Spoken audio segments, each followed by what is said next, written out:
오늘도 우리가 갈라디아서 5장 1절을 본문 말씀으로 잡았습니다.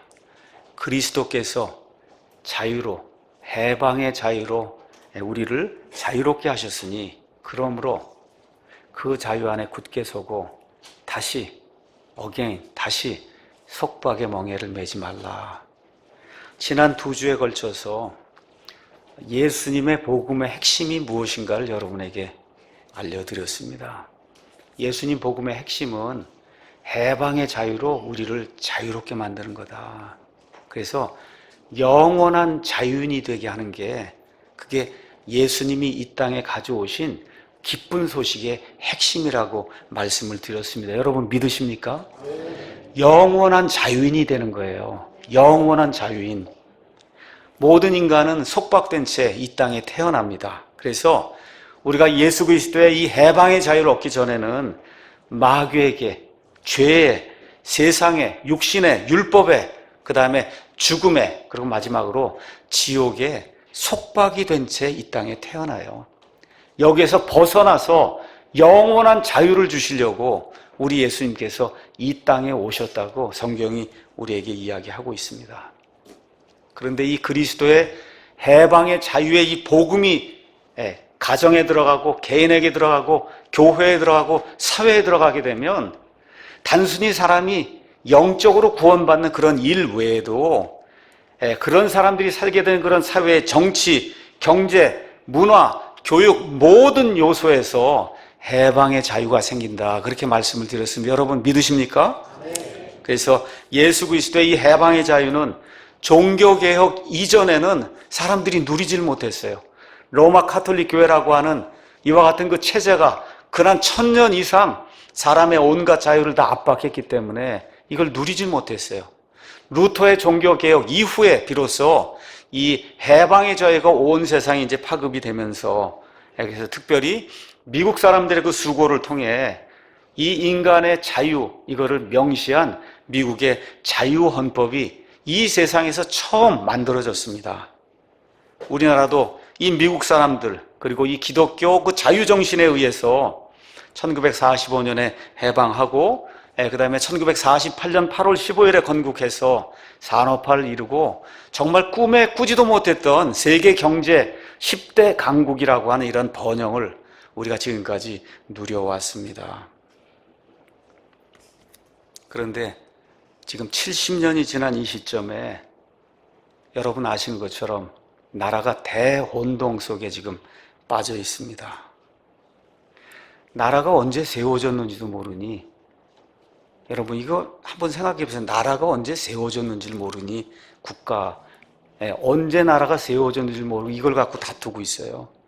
말 그대로 모든 면에서 가치관의 대혼동이 지금 대한민국을 휩쓸고 있습니다. 오늘 여기 말씀 뭐라고 되어 있냐 하면 그리스도께서 해방의 자유로 우리를 자유롭게 하셨으니 그러므로 그 자유 안에 굳게 서고 다시 속박의 멍에를 매지 말라고 그렇게 되어 있어요. 하나님이 우리에게 주신 그 자유는 우리가 지키지 않으면 다시 빼앗깁니다. 여러분 기억하셔야 돼요. 하나님이 우리에게 주신 그 자유, 물론 구원받아 영원한 하나님의 자녀가 되는 건 아무도 못 뺏어가지만 이 땅에서 지금 우리가 누리고 있는 그런 자유, 저와 여러분이 지키지 않으면 그러면 마귀와 그의 세력들이 이 자유를 빼앗아가기 위해서 지금 울부짖는 사자처럼 모든 사람을 지금 잡아먹으려고 하고 있다는 이 사실을 꼭 기억을 해야 됩니다. 이게 뭐라 그랬어요? 다시 속박의 멍에를 매지 말라 그랬잖아요. 안 매려고 하면 어떻게 돼요? 노력해야 되는 겁니다, 여러분. 자꾸 속박의 멍에를 매려고 하는 우리에게 자꾸 그걸 갖고 와서, 여러분 멍에 아시죠? 소 이렇게 갖다 멍에를 메워야만 소가 일을 하지 않습니까? 주인이 원하는 대로, 자기들이 원하는 대로 저와 여러분을 조종하려고 하는 이와 같은 세력이, 마귀의 세력이 우리나라뿐만 아니라 온 세상에 있기 때문에 이걸 저와 여러분이 적극적으로 깨닫고 우리의 자유를 지키려고 노력하지 않으면 그럼 어떻게 돼요? 속박의 멍에를 다시 맬 수밖에 없는 거예요. 이것은 세상 역사뿐만 아니라 성경의 역사가 반복해서 우리에게 가르쳐주고 있습니다. 이스라엘이 이집트 속박하는 그와 같은 생활에서 벗어나서 탈출을 했어요. 모세와 여호수아가 죽은 이후에, 다시 말해 한 80년, 90년이 죽은 이후에 다시 이스라엘 백성이 우상의 속박 속에 들어가는 그런 일, 안타까운 그런 일, 계속해서 그난 400년 동안 재판관 시대에 계속해서 속박에 갇히는 그런 일이 반복되는 걸 우리가 이제 볼 수가 있습니다. 그 이후에 하나님께서 은혜를 베푸셔서 왕정 시대를 열어주셨는데, 다윗과 솔로몬 그 이후에 어떻게 됐어요? 여전히 또 한 번 또 속박이 들어가서 결국 북왕국 이스라엘은 아시리아에서 멸망을 당하게 되고, 남왕국 유다는 바빌론에서 멸망을 당하는 그런 일이 생긴 거예요. 그러니까 저와 여러분에게 하나님이 허락해 주신 이 해방의 이 모든 자유를 굳게 지키고 노력하지 않으면 그럼 반드시 이 자유를 빼앗기는 일이 생긴다고 성경이 우리에게 이야기해 주고 있습니다. 드디어 이 빼앗긴 자유를 회복시켜 주기 위해서 우리 하나님께서 직접 사람의 몸을 입고 이 땅에 오셔서 자그마치 3년 반 동안 사람이 할 수 없는 엄청난 기적들을 다 보여주시고 해방의 자유를 선포했는데, 이걸 무시하다가 결국 어떻게 됐어요? AD 70년에 그 하나님의 선민들이 온 땅에 나라를 잃고 온 땅으로 흩어져 나갈 수밖에 없는 이런 안타까운 일이 성경에 기록이 돼 있고 또 세상 역사에 기록이 돼 있는 겁니다. 자, 그 이후에 하나님께서 1517년에 마르틴 루터의 종교 개혁을 통해서 프로테스탄티즘이라는 이와 같은 그 신앙을 우리에게 열어주시고, 그렇게 돼서 어떻게 됐어요? 인간이 처음으로 다시 1000년 동안의 그 카톨릭 교회 압박에서 벗어나서 자유를 누리게 됐어요. 자, 그 자유를 누리고 지금 500년이 지난 이 시점에 다시 어떻게 됐어요? 로마 카톨릭 세상이 지금 되고 있는 거예요. 여러분 잘 이해하셔야 됩니다. 역사가 계속 반복이 돼요. 성경의 역사가 반복이 돼요. 세상의 역사가 반복이 돼요. 그래서 저와 여러분이 깨닫고 기억해야 되는 거예요. 저와 여러분에게 주어진 이 자유, 이거를 지키기 위해서 우리 아이들에게 바르게 교육하고 교회가 올바른 것을 알리고 계몽하지 않으면, 그러면 이 자유를 반드시 빼앗기는 일이 우리 가운데 생길 수밖에 없다. 이걸 저와 여러분 꼭 기억을 해야 됩니다. 우리에게 주어진 이 자유, 이게 거저 주어진 게 아니에요. 많은 희생을 가지고 이 자유가 우리에게 주어진 겁니다. 그래서 사도 바울이 이야기한 것처럼 이 속박의 멍에를 다시 매면 안 된다. 이걸 위해서 저와 여러분이 부르심을 받았고 이 일을 하기 위해서 교회로 부르심을 받았다는 거. 그럼 어떻게 해야 됩니까? 이 자유가 얼마나 소중한 거를 제가 배워야 돼요. 제가 알아야 돼요. 우리 아이들에게 가르쳐야 되는 거예요. 사회가 하지 않습니다. 이 세상 교육기관이 하지 않으니까 지금 이 나라가 이렇게 엉망진창이 지금 되고 있는 거예요. 가르쳐야 되는 겁니다. 현 시대에 우리가 지금 21세기 정말 문명시대를 이제 살아가고 있습니다.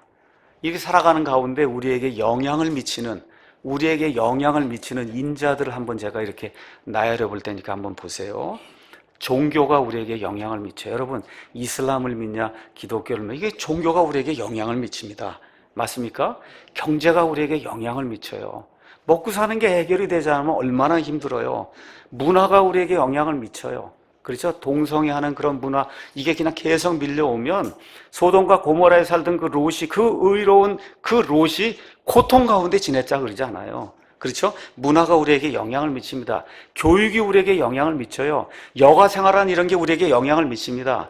또 뭐가 영향을 미치냐? 정치가 우리에게 영향을 미쳐요. 여러분, 이렇게 여러 가지가 영향을 미치는데 이 모든 것 가운데 어떤 것이 우리 삶에 가장 큰 영향을 미칩니까? 어떤 거예요? 이 살아가는 동안에 이 땅에서 어떤 게 가장 큰 영향을 미쳐요? 정치가 가장 큰 영향을 미쳐요. 정치가 제대로 되지 않으면, 하나님이 원하는 방향으로 되지 않으면 저와 여러분의 이 삶이 피폐해지게 되는 거예요. 이건 기독교인뿐만 아니라 온 국민의 삶이 피폐해지는 거예요. 그래서 정치가 가장 중요한 겁니다. 그렇기 때문에 저와 여러분이 하나님의 진리의 영을 가지고 있는 사람이라고 하면 세상의 정치가 어떻게 돌아가는가를 잘 살펴보고 하나님이 이런 것들을 원하신다 하고 저와 여러분이 세상을 향해 외쳐야 되는 거예요. 이틀 전 통계, 8월 17일 통계가 나왔습니다. 2018년 7월 취업자 증가가 5천 명이었다. 지난해 같은 달에 31만 6천 명이었어요. 박근혜 정부 시절에 31만 6천 명씩 이렇게 취업자가 증가하던 게 지금 1년 지나서 5천 명, 얼마 63분의 1. 말 그대로 취업자 증가가 하나도 없었다는 거예요. 실업자가 8만 명 증가해서 지금 실업자가 100만 명에 30대, 40대 실업자가 헌정사상 이래 최고로 많다는 겁니다, 지금. 4대강 그거 잡아넣기 위해서 열심히 이렇게 세뇌를 시켜서 사람들 속이더니 결국 세종보를 열어버렸습니다. 보 열면은 녹조가 안 생긴다고.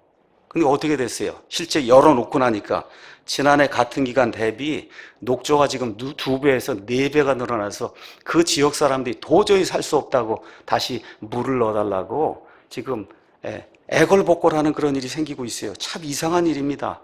탈원전한다고 해서 수많은 일자리 다 놓치고 수조 원, 수십조 원 손해보고 태양광 한다고 하고 전국토 오염을 시키고 그리고 또 북한 비핵화를 한다고 하더니 오히려 북한을 핵보유국으로 인정하는 그런 꼴이 생기고 탈원전 한다고 해서 북한 석탄 수입하고 개성공단도 한다 그러고 지금 미국이 세컨더리 보이콧해서 몇 개 은행이나 이와 같은 그 기관들 제재 가하면 말 그대로 나라가 죽습니다. 여러분 요새 터키 소식 들으시죠? 거의 나라가 그냥 완전히 주저앉을 지경이 된 거 아시죠? 미국이 그렇게 공의롭게 제재를 이렇게 가하면 죽을 수밖에 없는 거예요. 드루킹이란 사람의 수백만 걸 댓글 조작해서 박근혜 대통령 탄핵, 그 다음에 지난해 대선, 지방선거 영향 미쳤는데 저렇게 다 풀어놓잖아요. 동성애법, 누구나 난민 신청하면 난민 주는 난민법, 차별금지법 이런 모든 거 담고 있는 국가인권기본정책 NAP라고 하는 거 정부가 또 통과를 시켜서 이제 앞으로 어떤 방향으로 이런 모든 일이 진행될지 알 수가 없습니다. 말 그대로 법치가 이루어지지 않고 때법이 횡행하고 있어서 성경적으로 이야기하면 구약시대 사사시대의 특징이 뭐예요? 그때는 왕이 없었다는 거예요. 무슨 얘기예요? 법치가 이루어지지 않아서 수많은 악한 일들이 그 당시 이루어졌는데 바로 그와 같은 일이 지금 건국 이후 70년이 지나 이렇게 번영을 누리던 이런 나라에 이와 같은 악한 일이 생기고 이게 1년, 2년, 3년 더 나가면 완전히 나라가 거덜나서 회복 불가능한 이와 같은 상태로 지금 빠지는 이런 일이 지금 생기고 있어요. 국가에 무슨 비전이 있습니까, 여러분? 여러분 국가의 대통령이 되면 이 국가를 온 세상 모든 국가들 가운데 우리가 어떻게 해서 앞으로 이 민족을 어떻게 나가야 되겠다는 국가 비전이 있어야 될 거 아니에요. 여러분 국가 비전이 있습니까? 우리나라? 국가 비전이 있어야 될 거 아니에요. 그렇죠? 그래서 하나님께서 이와 같은 일들이 인간 세상에 늘 있어 왔고 심지어 하나님의 백성이라고 하는 이스라엘 백성 가운데도 이와 같은 일들이 늘 있어 왔기 때문에 하나님이 구약 성경을 통해서 하나님 자신의 말씀을 선포하는 대언자들을 꾸준히 보내셨어요. 하나님의 올바른 그런 가치를 지켜야 국가와 민족이 부흥할 수 있다. 하나님의 선민도 바빌론 포로 생활 가고 아시리아 포로 생활 가고 AD 70년에 나라를 이끌고 그 2000년 동안 떠돌아다니는 그와 같은 안타까운 일이 생겼다고 성경과 역사가 우리에게 가르쳐주고 있는 겁니다. 그래서 저와 여러분이 지혜를 가지고 이 세상을 살아야 되는데 구약 성경 말씀, 그 말씀을 통해서는 이스라엘이라고 하는 나라의 역사를 통해서 민족과 국가가 어떻게 하면 부흥하고 어떻게 하면 패망하고 포로 생활하는가를 구약 성경의 역사를 통해서 저와 여러분이 배워야 되는 거예요.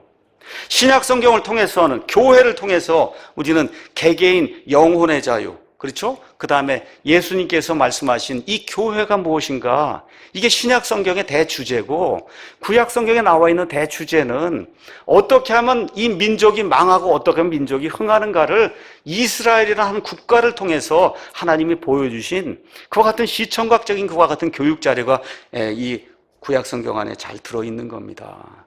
그래서 이 시대에 특별히 프로테스탄트 종교개혁 이후에는 그리스도인들이 바르게 서서 국가 지도자들에게 선한 영향을 미치는 그런 국가가 잘 살아요.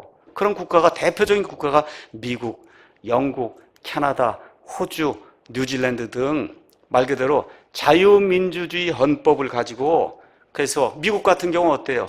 거의 대다수 침례교가 다수인데 거의 대다수 침례교 목사들이 어떻게 해요? 하나님의 올바른 가치, 공산주의, 사회주의, 무상복지 이런 건 안 된다고 외치지 않습니까? 거의 모든 목사들이. 나라가 되는 거예요. 그래서 그 큰 나라가 지금 올해 GDP가 4.1%라. 그렇죠? 상상도 못하는 그런 일이 생기고 있는 거예요.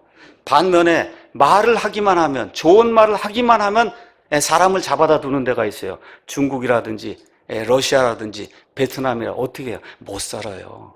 그중에 가장 못 사는 나라가 어디냐? 북한이에요. 이걸 저와 여러분이 기억을 해야 됩니다. 그래서 오늘은 제목을 그리스도인과 정치, 신앙의 자유 지키기라고 하는 것을 제목을 잡고, 제가 꼭 여러분에게 들려주고 싶은 그런 말, 국가의 어떤 비상사태를 우리가 맞이하면서 그리스도인이 어떻게 살아야 될 것인가 여러분에게 좀 말씀을 드리려고 합니다. 제가 말을 하면 여러분이 믿질 않을 것 같아서 그래서 이 책을 갖고 나왔어요.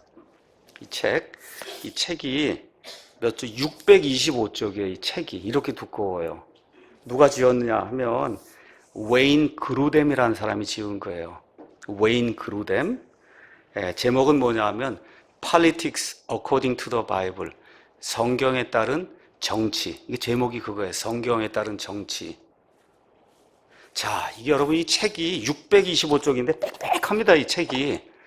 이게 미국 사람들이 이래서 국가가 되는 거예요. 모든 분야에 이렇게 전문가가 나타나서 그래서 그 사상을 다 책으로 이렇게 기록을 해줘서 누구든지 펴서 보면 말 그대로 종합 백과사전이에요. 이 안에 가서 보면 정치에 대해서 그리스도인들이 어떻게 해야 되는가 이 문제를 처음부터 끝까지 다뤄놓은 책에 625쪽. 근데 이 정도 되면 책값이 얼마쯤 할 것 같아요? 우리나라 같으면 이게 하드카버를 이루면 10만 원은 갈 것 같잖아요. 45불이더라고요. 45불. 자, 제가 2017년 12월 21일에 교회에다 이 책을 소개했습니다. 자, 웨인 그루뎀.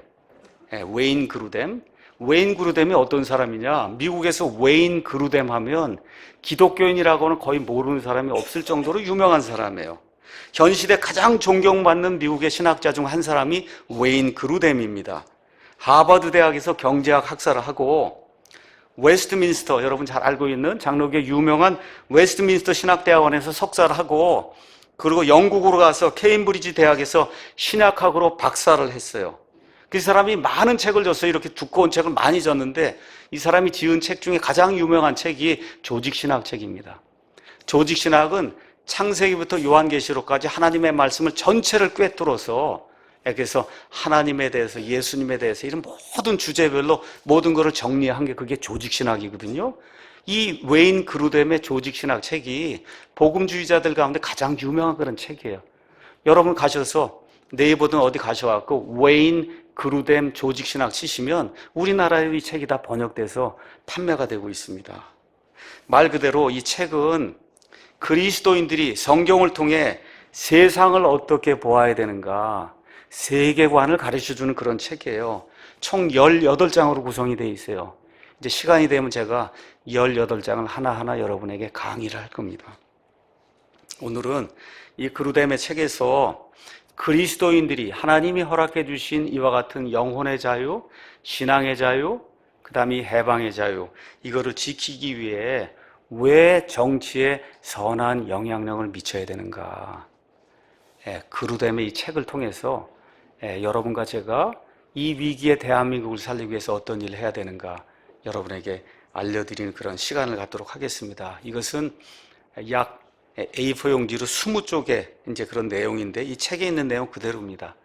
우리 교회 오시는 이종원 자매님께 부탁을 드려서 자매님이 이제 번역을 해주셨고 제가 이제 곧바로 우리 교회 사이트에 그 20쪽의 내용을 이제 올릴 겁니다. 자, 그러면 웨인 그루뎀이 정치에 대한 성경 전체를 읽고 나서 그 유명한 신학자가 정치에 대해서 4가지 견해가 있다. 이렇게 이제 이야기합니다. 첫 번째 견해는 정부가 국민에게 종교를 강요해야 된다는 그런 개념이 있다는 거예요. 이러한 개념을 살리면 그러면 그 나라에 국교가 있어야 되는 거예요. 국교. 당신 이것만 믿어야 된다. 그렇죠? 이렇게 되면서 특히 어떻게 되느냐, 신정 정치가 이루어지는 이와 같은 일이 생긴다. 여러분 아시는 것처럼 AD 313년에 콘스탄틴의 밀라노 칙령이 있었습니다. 그 이후부터 마르틴 루터의 1517년 종교개혁까지 무려 그 이후에도 여러 나라들이 고치지 못하고 무려 1500년 동안 그리스도인이라 불리는 사람들이 이것을 했어요. 국가가 뭘 했어요? 종교를 지정해 줬어요. 스페인은 가톨릭, 영국 같으면 성공회, 스코틀랜드 같으면 장로. 이거 외에는 못 믿는 거예요. 독일 같으면 뭐 믿어야 돼요? 루터교. 그렇죠? 이렇게 지정을 해주는 거, 이걸 국교라고 얘기하는 겁니다. 이러한 일을 그리스도인이라 불리는 사람들이 1500년 이상 해왔다. 이렇게 되면 국교가 지정이 되고 그 외에는 다른 거 믿을 수 없는 거예요. 특히 신정국가, 지금 이 시대에는 이슬람 모든 국가들이 다 여기에 속하는 거예요. 국가가 지정을 한 거 믿지 않으면 살 수가 없는 거예요. 남미의 모든 나라들이 다 이 모양이 지금 돼 있어요.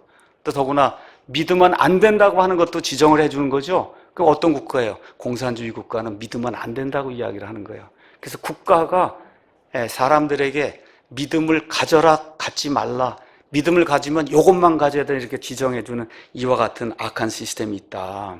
그래서 그루뎀이 뭐라고 이야기하느냐, 성경을 읽어봐라. 진정한 믿음은 강요에 의해서 생길 수 없다. 맞습니까, 여러분? 예. 그래서 마태복음 22장에 예수님께서 카이사르의 것들은 카이사르에게 바치고 하나님의 것들은 하나님에게 바쳐라, 이렇게 이야기하면서 하나님의 영역과 그 다음에 세상 정부의 영역이 있다고 예수님이 말씀해 주셨어요. 그래서 세금 바치고 하는 이런 모든 건 정부의 영역이고 믿음은 하나님의 영역이에요.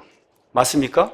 예. 그래서 성경은 종교의 자유, 양심의 자유, 믿음의 자유, 이런 모든 것을 국가가 허락을 해야 된다고 분명하게 이야기하고 있습니다. 자, 정부나 세상 권력에 대한 두 번째 견해는 뭐냐?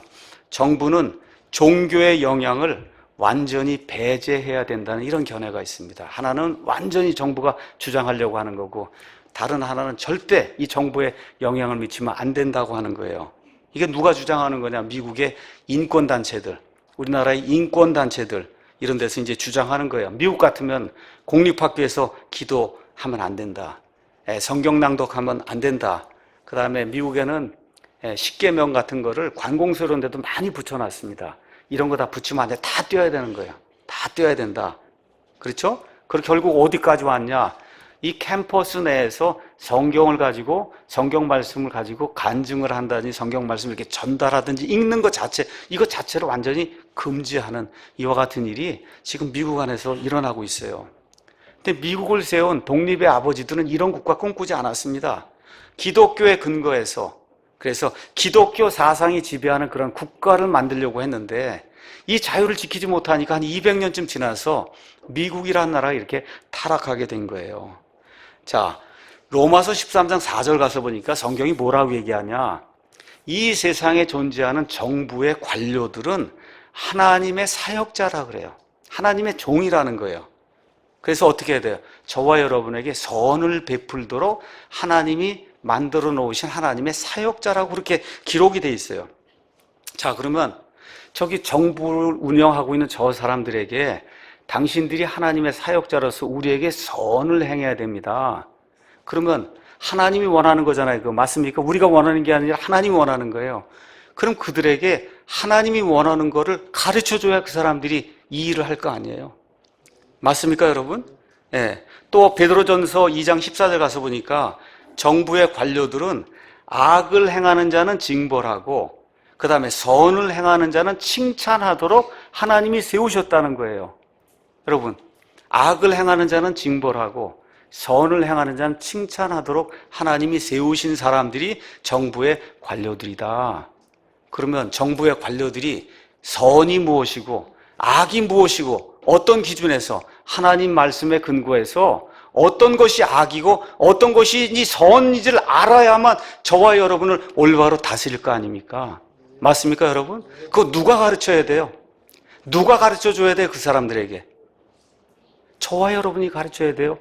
맞습니까, 여러분? 어디에서 가르쳐야 돼요? 이 성경을 기준으로 저와 여러분이 하나님이 원하시는 선은 이거고 하나님이 원하시는 이 악은 이거다, 원치 않는 악은 이거다, 그렇기 때문에 당신들이 선하게 백성을 다스려야 되고 악한 자들을 징벌해야 됩니다 하고 저와 여러분이 가르쳐줘야 그 사람들이 사람의 기준이 아니라 성경의 기준으로 이 세상을 하나님이 원하는 그런 방식대로 치리할 수 있다고 성경이 우리에게 이야기하고 있는 거예요.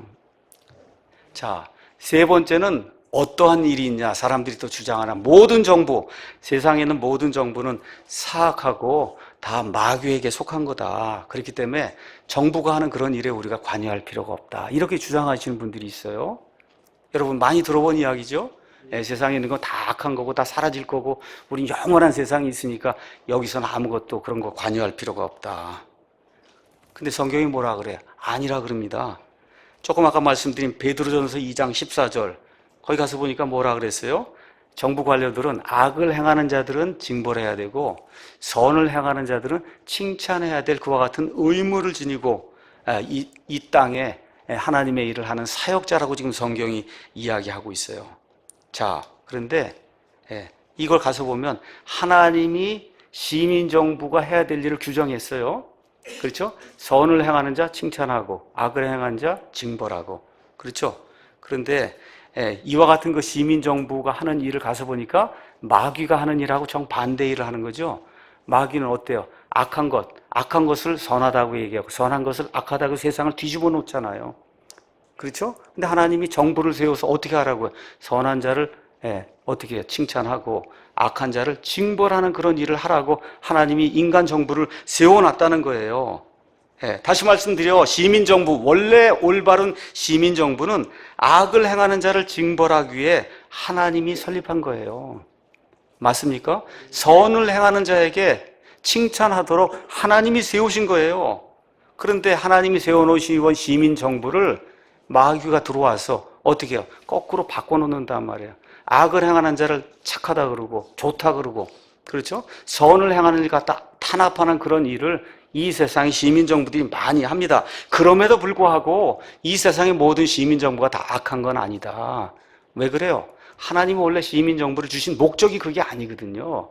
그렇기 때문에 이 땅에는 모든 정부는 다 사악하고 마귀에게 속했기 때문에 우리 믿는 사람들은 세상 일 신경 쓰지 말고 하늘의 일만 신경 써야 된다. 성경이 그렇게 이야기하지 않습니다. 네 번째는 교회는 복음만 전하면 된다. 이것도 많이 들어보신 얘기죠? 교회는 복음만 전하면 된다. 많은 구원받은 사람들, 복음주의자라고 하는 사람들이 주장하는 거예요. 우린 복음만 전해야 된다. 이 복음만 전하면 그리스도인이 사람들의 마음을 바꾸고 사회를 변화시킬 수 있다. 복음만 전하면 끝난다. 그래서 교회에서는 옳고 그른 거, 이런 정치 관련해서도 국가가 나아갈 그런 방향 이런 거 절대 이야기하면 안 된다. 이렇게 하시는 분들이 많이 있고 우리 교회 안에서도 이렇게 주장하는 많은 분들이 교회를 떠났습니다. 자, 하나님이 우리를 부르신 이유를 한번 보도록 하겠습니다. 에베소서 2장 한번 가서 보겠습니다. 에베소서 2장 한번 보도록 하겠습니다. 2장 8절, 9절, 10절 읽겠습니다. 너희가 믿음을 통해 은혜로 구원을 받았나니 그것은 너희 자신에게서 난 것이 아니요 하나님의 선물이니라. 행위에서 난 것이 아닌 이것은 아무도 자랑하지 못하게 하려 함이라. 그래서 은혜로 믿음으로 구원받는다. 구원받은 다음에 목적이 있어요. 왜 하나님이 우리를 구원시켜 주시느냐? 10절 우리는 그분의 작품이요 그리스도 예수님 안에서 선한 행위를 하도록 창조된 자들이에요. 하나님 보시기에 선한 행위를 해야 되는 거예요. 저와 여러분이. 하나님께서 그 선한 행위를 미리 정해놓으셨어요. 구원받은 그리스도인이라고 하면 선한 행위를 해야 된다. 하나님 보시기에 선한 행위. 그래서 우리가 그 가운데서 죽을 때까지 이 땅에 존재하는 동안 하나님이 기뻐하시는 선한 행위를 하도록 하나님이 우리를 지정해 놓으셨다는 거예요. 조금 아까 읽었던 갈라디아서 가셔서 갈라디아 6장 10절 가서 보니까 그러므로 우리는 기회 있는 대로 모든 사람에게 선을 행하되 특히 믿음의 집안에 속한 자들에게 해야 된다. 그렇게 기록이 되어 있어요. 그러니까 기회가 있는 대로 모든 사람에게 선한 행위를 해야 될 그와 같은 책임이 우리 그리스도인에게 있다는 거예요.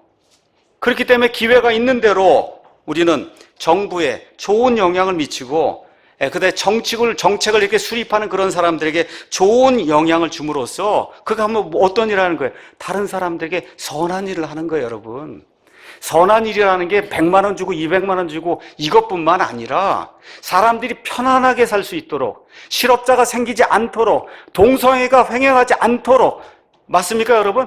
예, 이런 이슬람 난민이라는 건 마구저로 받아들여서 사람이 불안해서 살지 못하는 그런 일이 발생하지 않도록 정책을 위반하는 사람들이 그렇게 하면 안 된다고 이야기하는 것이 이 사회를 살리는 것이고, 이것이 많은 사람들에게 선한 일을 하는 거예요. 맞습니까, 여러분?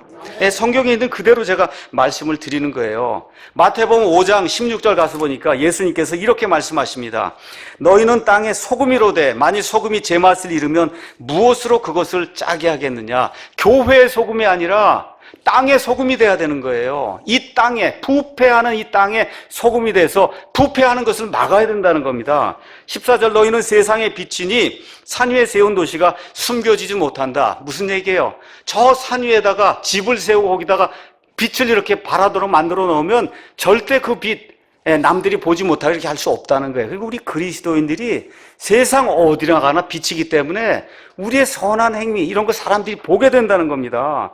그래서 16절에 이와 같이 너희 빛을 사람들 앞에 비추어 그들이 너희의 선한 행위를 보고 하늘에 계신 너희 아버지께 영광을 돌리게 해라. 저와 여러분이 이 사회를 위해서 선한 행위를 하게 되면 그걸 통해서 많은 사람들이 하나님 아버지께 영광을 돌리는 그런 일이 생기고 구원받는 일이 생길 수 있다고 성경이 우리에게 이야기하고 있는 겁니다. 자, 그래서 목사가 어떤 일을 해야 돼요? 이런 선한 행위를 하기 위해서 자녀를 올바르게 양육하는 거 목사가 가르쳐야 됩니다. 결혼 생활 좋게 하는 거 목사가 가르쳐야 돼요. 이웃 사랑하는 거 목사가 가르쳐야 됩니다.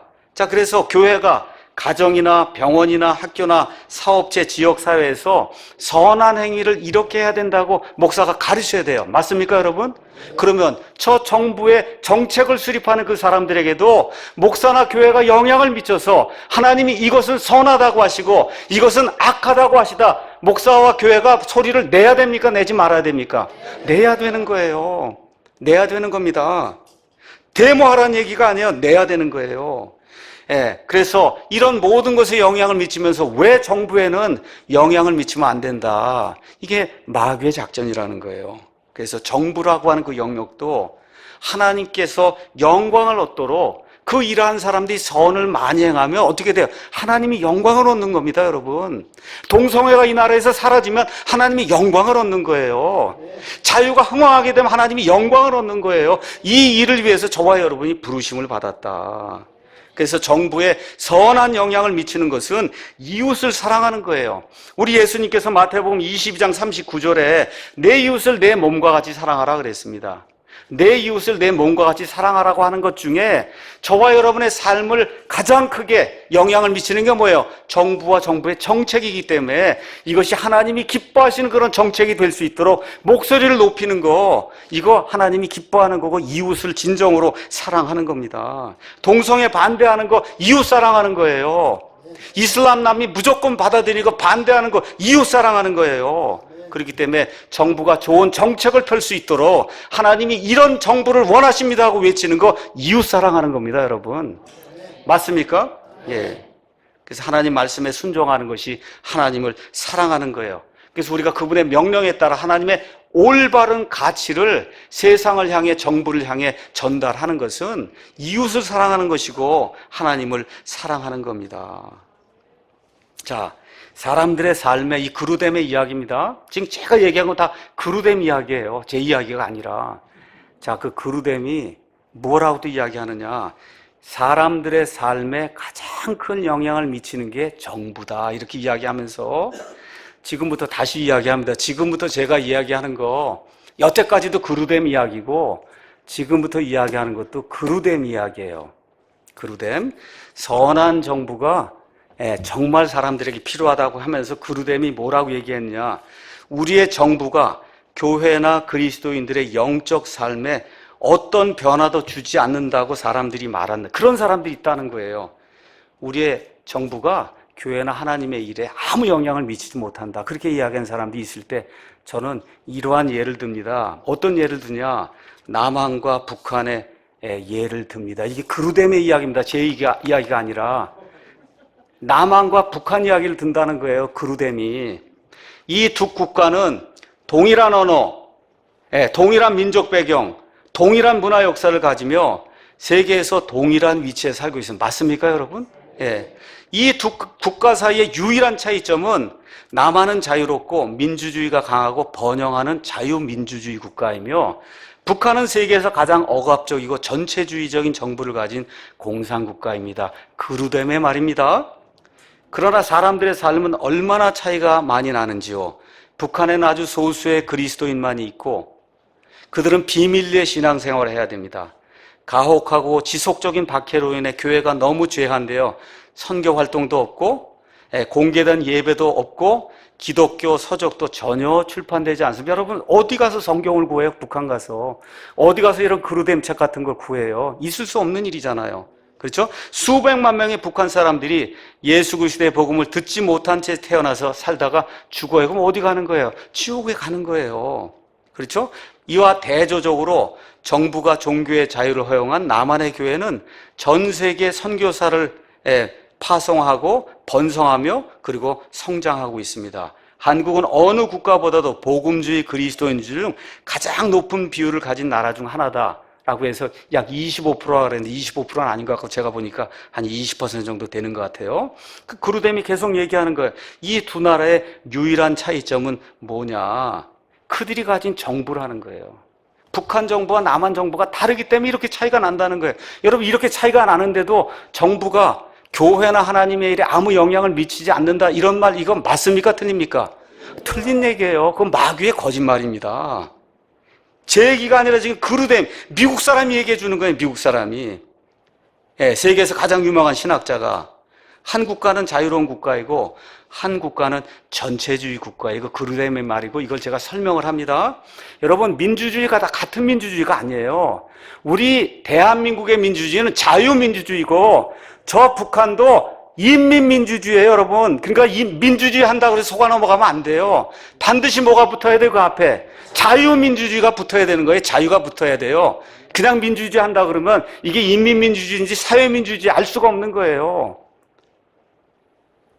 자, 그 다음에 이 세상에 이렇게 자유민주주의 국가가 있고 이런 인민민주주의 국가, 이 사이에 여러 종류의 그런 국가들이 있습니다. 그렇게 이야기하면서 세상에는, 다시 말해, 좀 더 자유로운 정부가 있고 국민에게 자유를 많이 주는 그런 정부가 있고 자유를 억압하는 정부가 있으며, 성경이 가르치는 정부를 향한 하나님의 원칙에 더 부합되는 정부가 있고 그 원칙에서 점점점 멀어지는 그런 정부가 이 세상에 있다는 거예요. 맞습니까, 여러분?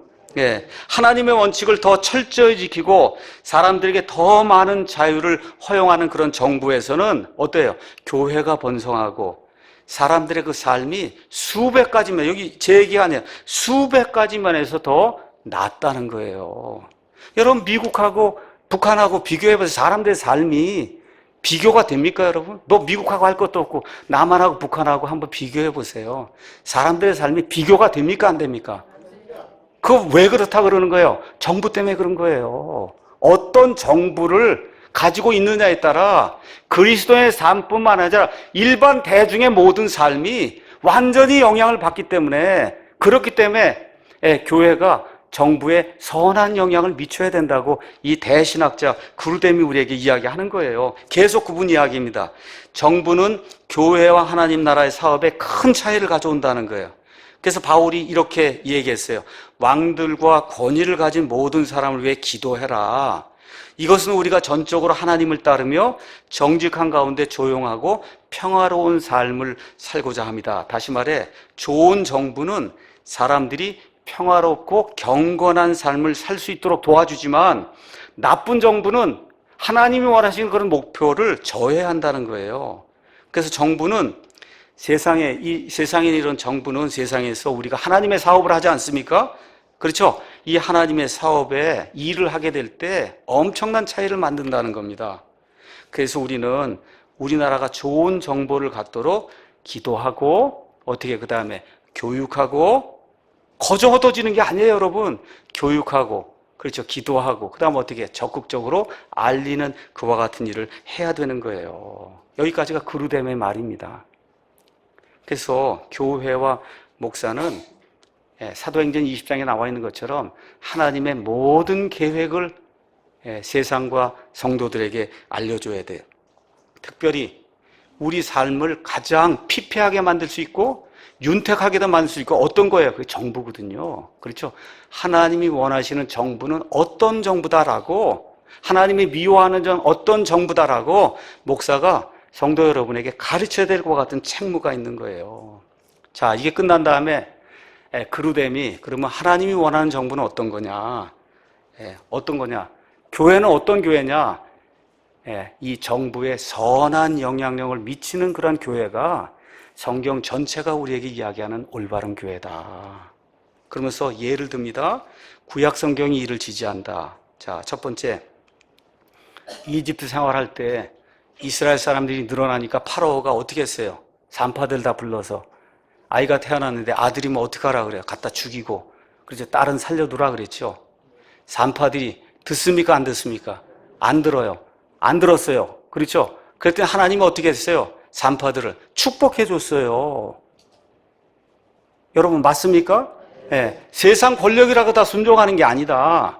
해야 될 때가 있고 하지 않아야 될 때가 있다는 거예요. 여러분, 모세가 담대하게 파라오에 가서 내 백성이 이 해방이 돼서 나갈 수 있도록 그렇게 해달라고 요청을 했죠. 그렇죠? 세상 권력에 다 순종할 것 같으면 그 요청할 필요가 뭐 있어요? 그렇죠? 그 요청하고 나가서 결국 어떻게 해요? 나가서 나라를 세웠습니다. 다니엘과 그의 세 친구들, 특별히 그의 세 친구들, 느부갓네살이 우상을 만들고 거기다 절하라고 했더니 절해요, 안 해요? 안 합니다. 그렇죠? 안 해요. 거부했어요. 그 결과 어떻게 됐어요? 하나님이 영광을 받게 되죠. 이 세 사람이 살아남게 됐잖아요. 그 풀무불 속에서 용광로 속에 살아남게 될 때 하나님의 영광이 되는 그런 일이 있었던 거예요. 여러분, 느헤미야가 돌아와서 예루살렘 성벽을 다시 완공을 했습니다. 그 느헤미야가 살던 그 시대의 왕이 누구예요? 아닥사스다 왕이었어요. 아닥사스다가 왜 느헤미야를 보냈어요? 느헤미야가 선한 영향력을 미치고 좋은 하나님의 사람인 걸 알았기 때문에 내가 총독에게 내가 가서 내 나라를 다시 세우라고 이야기한 거예요. 여러분, 에스더가 나라를 구한 거 맞습니까? 왜 구했어요? 선한 영향력을 미쳤기 때문에 나라를 구한 거예요, 여러분. 신약 성경에 와서 보면 침례자 요한이 나옵니다. 침례자 요한이 헤롯의 불법을 꾸짖다가 이제 죽임을 당했어요. 근데 그 죽임을 당하기 전까지는 침례자 요한이 와서 하나님의 말씀을 헤롯에게 전달하게 될 때 그가 그의 말을 달갑게 들었다 그랬어요. 그를 의로운 사람이라고 여겼다 그랬어요. 그때까지는 헤롯이 좋은 사람이었던 거예요. 근데 결국 나중에 헤로디의 꾀에 넘어가서 헤롯을 죽이고, 그리고 결국은 어떻게 돼요? 예수님을 탄압하는 그런 일이 이제 생기게 됐던 겁니다. 자, 사도 바울이 가이사랴 감옥에서 로마 총독 벨리스 앞에서 증언하는 내용이 사도행전에 나와 있습니다. 감옥에 갇힌 죄수예요. 이 죄수에게서 무언가를 좀 들어봐야 되겠다고 총독이 불렀습니다. 이 바울을. 그랬더니 사도행전 24장 24절에서 25절에 이렇게 기록이 되어 있습니다. 며칠 뒤에 벨릭스가 자기 아내인 유다 여자 드루실라와 함께 와서 바울을 불러 그리스도를 믿는 믿음에 관해 그의 말을 듣거늘 바울이 의와 절제와 다가올 심판에 대해서 설명했더니 벨릭스가 떨며 응답하되 이번에는 내 길로 가라. 내게 적당한 때가 생기면 내가 너를 부르리라. 이렇게 이야기하는 내용이 있어요. 왜 벨릭스가 떨었는가? 한번 생각해보세요. 왜 떨었을까요? 바울이 하나님 원하시는 의에 대해 이야기한 거예요. 당신이 로마의 총독으로 여기 와 있으면 하나님이 원하시는 게 의롭게 사람들을 통치하는 건데 그렇게 통치하지 않으면 하나님의 심판이 있습니다 라고 이야기하니까 부들부들 얼마나 그 말씀에 위력이 있었으면 벨릭스 그 총독이 부들부들 떨었다고 이야기하지 않습니까? 그렇죠? 이렇게 선한 영향력을 그리스도인들이 미쳐야 된다는 거예요. 자, 그래서 이와 같은 예는 제가 몇 가지만 여러분에게 성경에서 예로 들려드린 거예요. 이 예도 그루뎀이 찾아서 이야기한 거예요. 경건한 성도들이 정부에 선한 영향을 미친 예들은 성경의 어떤 특정 부분, 요만한 부분에 모호하게 이렇게 기록되어 있는 게 아니다. 창세기부터 에스더기까지 구약 성경 전체에서 하나님의 사람들이 정부에 선한 영향을 미친 그런 일들이 발견이 되고 또 특별히 이사야서부터 시작해서 스바냐서까지 그리고 신약에서는 복음서와 사도행전 전반에 걸쳐서 하나님의 사람들이 세상을 통치하는 그런 권력자들에게 선한 영향을 미쳤다고 하는 그런 사실이 성경 전체에서 발견이 된다는 거예요. 특별히 여러분과 제가 열왕기 상하 그렇죠? 역대기 상하, 왕들의 이야기 전체를 읽어보시면 하나님의 말씀이 뭐예요? 나라가 이렇게 하면 흥하고 저렇게 하면 망한다는 거예요. 어떻게 하면 흥합니까? 하나님의 의를 행하면 흥하고 의를 행하지 않으면 망한다는 게 그게 하나님의 전체적인 메시지입니다.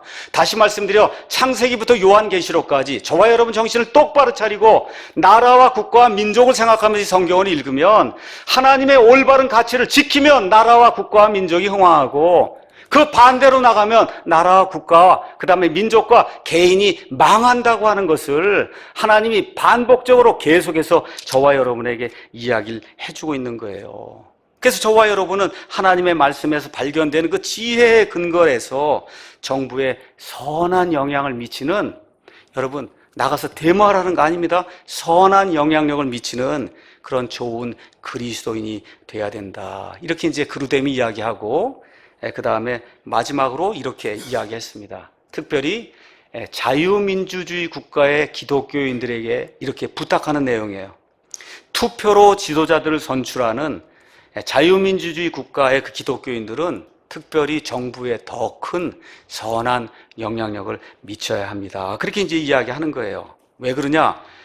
민주주의에서 정부의 지배력의 상당 부분이 투표를 통해 일반적으로 시민들에게 위임이 돼 있어요. 여러분 대통령 누가 뽑아요? 국민이. 그러니까 원칙적으로 누가 더 높은 거예요? 국민이 높은 거예요. 지금부터 2000년 전에 왕이 다스린 시대하고 지금 프로테스탄트 종교개혁 이후에 시대가 변했어요. 우리가 지금 대통령을 뽑는 거예요. 그러니까 권력이 실제로 누구에게서 나오는 거예요? 우리에게서 나오는 거예요, 여러분. 저 대통령은 위임받은 거예요. 아무것도 아니에요. 위임받은 거예요.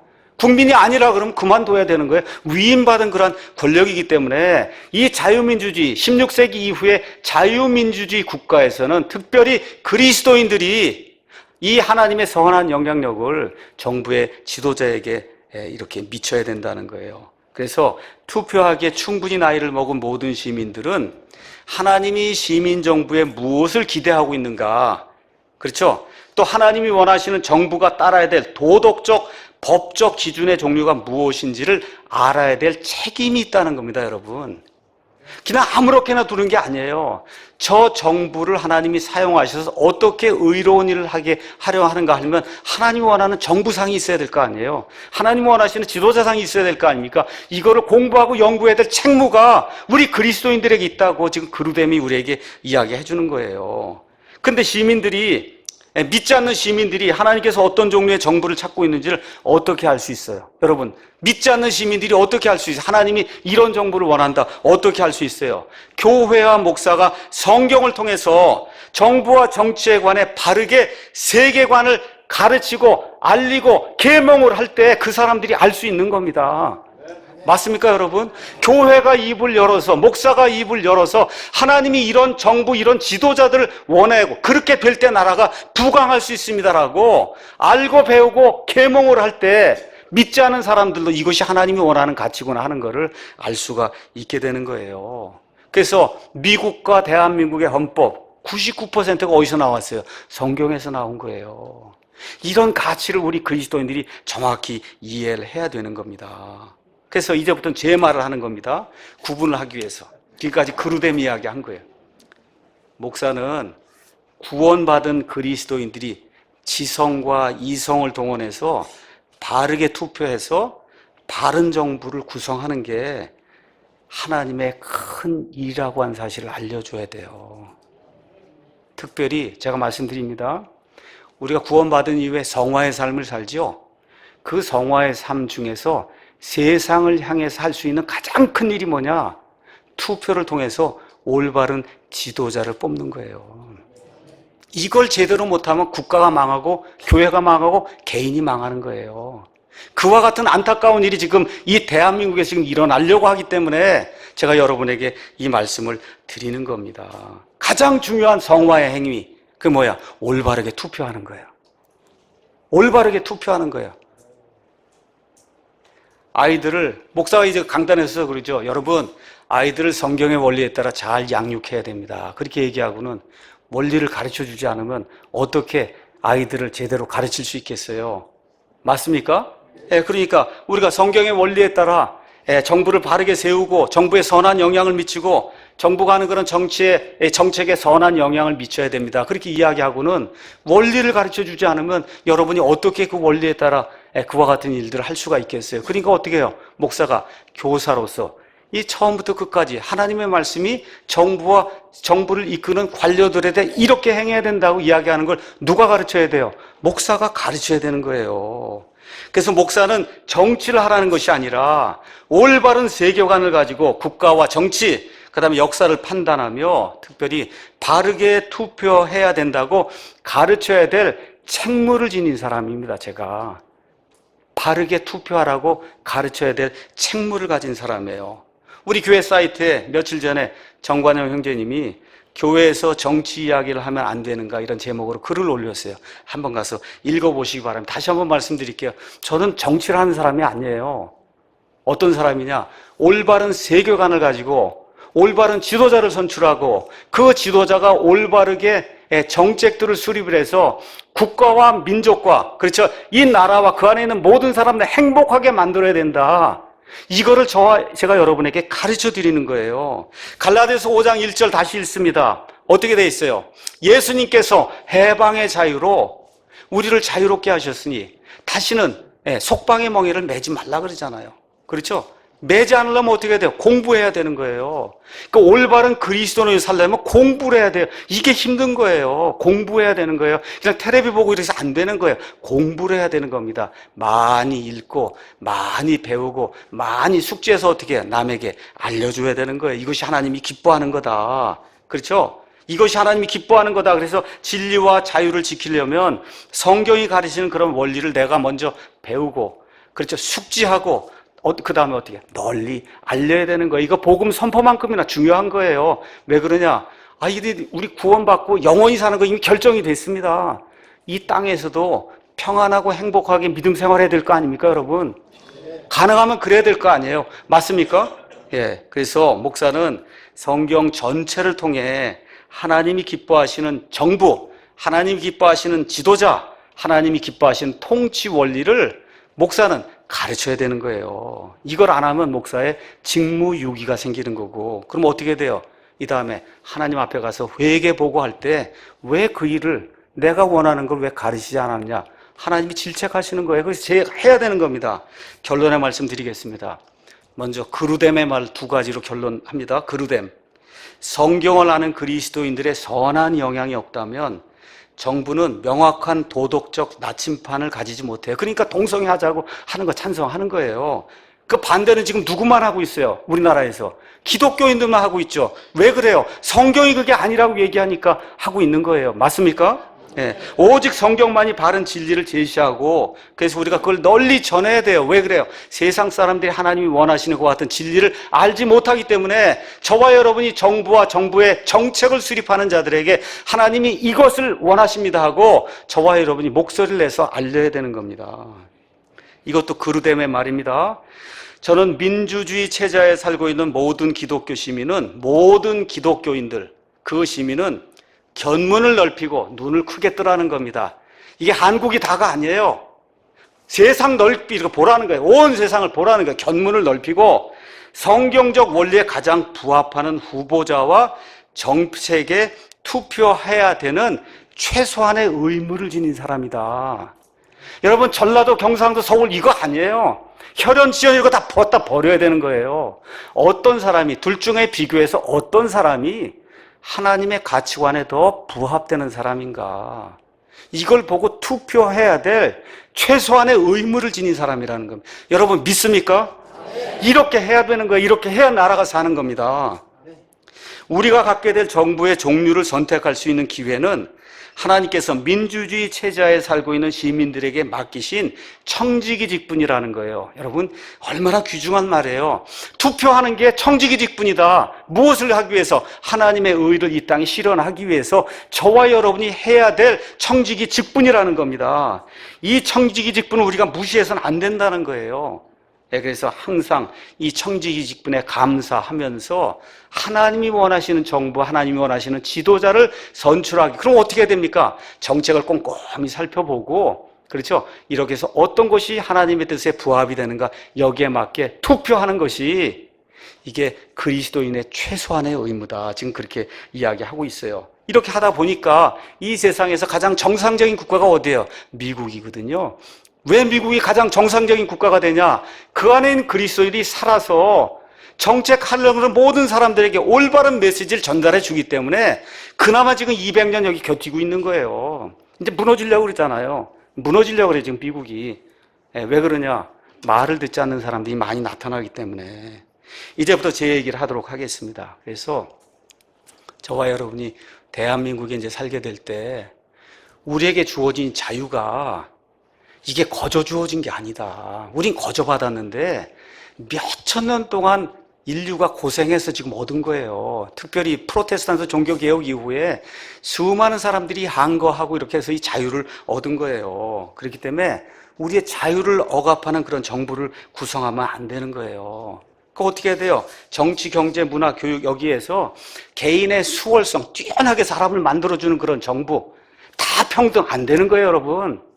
기회의 평등은 가능하지만 최종 산물, 돈 똑같이 받아야 된다. 있을 수 없는 일이야. 차 똑같이 타야 된다. 있을 수 없는 일입니다. 똑같은 집에서 살아야 된다. 있을 수 없는 일이에요. 그걸 꿈꾸는 그런 정부 만들면 안 되는 겁니다, 여러분. 그렇게 되면 북한되는 거예요, 여러분. 그래서 기억해야 돼요. 개인의 자유를 가장 최고의 가치로 치는 이와 같은 정부를 구성하고 그와 같은 정부를 유지하기 위해서 저와 여러분이 애를 써야 되는 겁니다. 그래서 무조건 평등 안 되는 거예요. 있을 수 없는 겁니다. 두 번째 어떻게 해야 되냐? 법치를 시행하는 그런 정부를 구성을 해야 되는 거예요. 법치. 민주사회에서 가장 중요한 게 뭐냐? 여러분 법이에요. 왕이 아니고 대통령. 대통령 위에 뭐가 있어요? 법이 있는 거예요. 맞습니까? 법이 다스리는 그런 국가를 만들어야 저와 여러분이 평안하게 자유롭게 살 수 있는 거예요. 이거를 떼법, 촛불 뭐 이런 거 해갖고 밀고 들어가갖고 법을 무시하는 이런 일 행하는 거 이런 거 우리가 용납해서 안 되는 겁니다. 이거 자유민주주의 국가에서 있을 수 없는 일이에요. 그거 인민민주주의입니다. 중우정치하는 거예요. 떼법으로 나라를 망치는 길이에요. 이런 거에 대해서는 기독교인들이 아니라고 분명하게 이야기를 해야 되는 겁니다. 세 번째, 공산주의, 사회주의 이 체제는 전체주의 체제예요. 개인의 수월성, 개인의 자유를 막는 체제예요. 이쪽으로 움직이려고 하는 그런 정부 우리가 단호하게 막아야 돼요. 이 길로 가면 반드시 망하게 돼 있습니다. 어떻게 하느냐?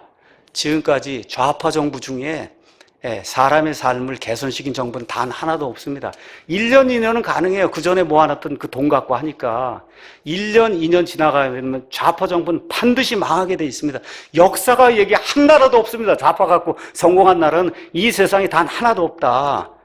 역사가 그렇게 이야기하기 때문에 제가 여러분에게 분명히 말씀을 드리는 겁니다. 그래서 교회들이 먼저 회개해야 돼요. 우리 자식들에게 올바른 거 가르치지 않은 거, 아무것도 모른 채 그냥 지나온 거, 하나님의 뜻이 무엇인가 전혀 알지 못하고 지나온 거 회개해야 됩니다. 이렇게 하고 하나님이 원하시는 올바른 정부에 대해서 배우고 그리고 가르치고 외쳐야 되는 거예요. 호세아서 4장 6절에 내 백성이 지식이 부족해서 망한다 그랬어요. 지식이 부족해서 망해요. 그럼 어떻게 해요? 공부를 해야 되는 거예요. 근데 세상의 언론이 완전히 좌경화가 돼서 여러분 공중파, 종편 뭐 이런 데 가서 이런 뭐 일간 매체 이런 데 가서 진리 찾기 어렵습니다. 다 거의 다 거짓말이에요. 거의 다 거짓말이에요. 특별히 종편에 제2로 시작하는 거 이런 거 이거 가면 안 돼요. 이거 다 거짓말입니다. 이게 거짓말. 그래서 제가 제가 전문가는 아니고 제가 지금까지 이 모든 것들을 종합 정리해 보면서 세 가지 매체를 여러분에게 이제 소개를 합니다. 가장 좋은 건 펜앤마이크. 펜앤마이크 그 뉴스나 이거 가서 보시면 참 교양인들이 정상적인 그런 시각을 가지고 이 글들을 다 쓰고 있어요. 펜앤마이크. 좋습니다. 또 제가 소개했던 미래한국, 경제 관련해서는 미디어펜. 이런 데 가서 글을 읽어야 교양인이 되고 지성인이 되고 정상인이 되고 하나님의 오른쪽의 가치를 추구할 수 있는 그런 사람들이 될 수 있는 겁니다. 그래서 어떻게 해야 돼요? 저 북한을 힘으로 눌러서 자유통일해야 되는 거예요, 여러분. 그래서 2,500만 저 동포를 우리 힘으로 구출해야 될 그런 책무를 우리가 가지고 있는 거예요. 이게 그리스도인들이 행해야 될 그런 일 아닙니까, 여러분? 예수님이 자유를 주려고 이 땅에 오시지 않았어요? 그 자유가 어디에까지 전달돼야 되냐? 저 북한 체제에까지 전달이 돼서 저 철의 장막이 무너져 내릴 때까지 저와 여러분이 자유를 선포해야 되는 겁니다. 그거를 원하는 그런 정부를 세우려고 노력을 해야 되는 거예요. 그리고 결국 예수님 오실 때까지 이 자유를 지켜서 우리 자자손손에게 이런 자유로운 국가를 남겨줘야 되지 않겠어요? 이거 하는 게 우리 그리스도의 책무 맞습니까? 맞습니다. 예, 그래서 지난 70년 동안 하나님께서 이승만 대통령을 통해서 자유민주주의 이 체제를 만들어 주시고, 그렇죠? 너무나 아름답고 소중한 이런 자유의 가치를 주시고 70년 동안 복을 주셔서 세계 10대 국가를 만들어 줬어요. 이제부터 회개하고 하나님께 기도해서 하나님께서 눈동자처럼 지켜주신 이 자유 대한민국, 절대 악한 세력에게 넘어가지 않도록, 북한에게 넘어가지 않도록, 그래서 하나님이 지켜주셔서 우리가 하나님의 올바른 책무를 감당할 수 있는 그와 같은 그리스도인, 그와 같은 대한민국이 될 수 있도록 간절히 기도해서 하나님의 도우심을 받는 저와 여러분이 되기를 예수님의 이름으로 축원합니다. 기도하겠습니다.